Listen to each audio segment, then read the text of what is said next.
कामदा एकादशी व्रत कथा। प्राचीन काल की बात है।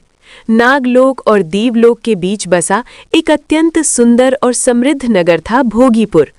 उस नगर के राजा थे पुंडरीक, जो धर्मप्रिय, न्यायप्रिय और कला प्रेमी थे।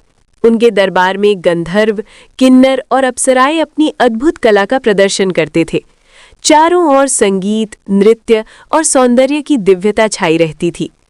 उसी नगर में एक अत्यंत सुंदर और प्रतिभाशाली गंधर्व रहता था, ललित। उसकी पत्नी ललिता भी उतनी ही रूपवती और मधुर स्वभाव वाली थी। दोनों के बीच इतना गहरा प्रेम था कि वे एक पल भी एक दूसरे से दूर नहीं रह सकते थे। उनका प्रेम देखकर देवता भी प्रसन्न होते थे। एक दिन राजा पुंडरीक के दरबार में भव्य संगीत समारोह आयोजित किया गया। सभी गंधर्व और अप्सराएं अपनी कला का प्रदर्शन कर रहे थे। जब ललित की बारी आई तो वो अपनी पत्नी ललिता के प्रेम में इतना डूब गया कि उसका ध्यान भटक गया। उसकी स्वर लय बिगड़ गई और वो सही ढंग से गा नहीं पाया।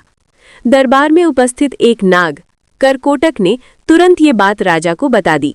राजा पुंडरीक को ये अपमान सहन नहीं हुआ। उनका क्रोध भड़क उठा। उन्होंने क्रोधित होकर कहा, हे ललित, तुमने अपने कर्तव्य का अपमान किया है, अतः मैं तुम्हें श्राप देता हूं कि तुम अभी इसी क्षण एक भयानक राक्षस बन जाओ। जैसे ही श्राप दिया गया, ललित का सुंदर शरीर विकृत हो गया। वो एक डरावने विशालकाय राक्षस में बदल गया। उसका रूप इतना भयावह था कि कोई भी उसे देखकर कांप उठे। वो जंगलों में भटकने को मजबूर हो गया। ये सब देखकर ललिता का हृदय टूट गया। उसका संसार उजड़ गया। वो रोती बिलखती अपने पति के पीछे पीछे जंगलों में भटकने लगी। उसने कभी अपने पति का साथ नहीं छोड़ा, चाहे परिस्थिति कितनी भी कठिन क्यों न हो। कई दिनों तक भटकने के बाद एक दिन ललिता को एक महान तपस्वी ऋषि का आश्रम दिखाई दिया।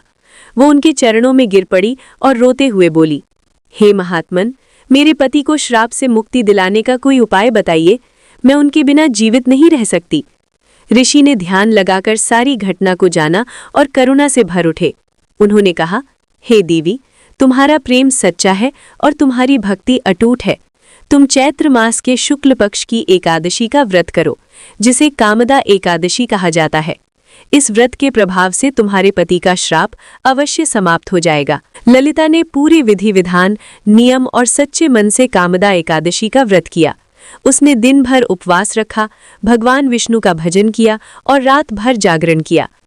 अगले दिन द्वादशी को उसने विधि पूर्वक व्रत का पारण किया और उसका पूरा पुण्य अपने पति को समर्पित कर दिया। जैसे ही व्रत का फल ललित को मिला, एक अद्भुत चमत्कार हुआ।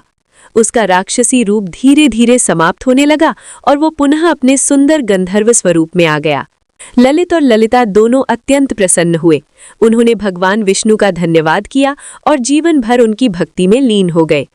उनकी ये कथा आज भी हमें सिखाती है कि सच्चा प्रेम, अटूट विश्वास और श्रद्धा से किया गया व्रत हर कठिनाई को दूर कर सकता है। ये व्रत सभी पापों का नाश करता है, श्राप और कष्टों से मुक्ति दिलाता है, मनोकामनाओं को पूर्ण करता है, वैवाहिक जीवन में सुख शांति लाता है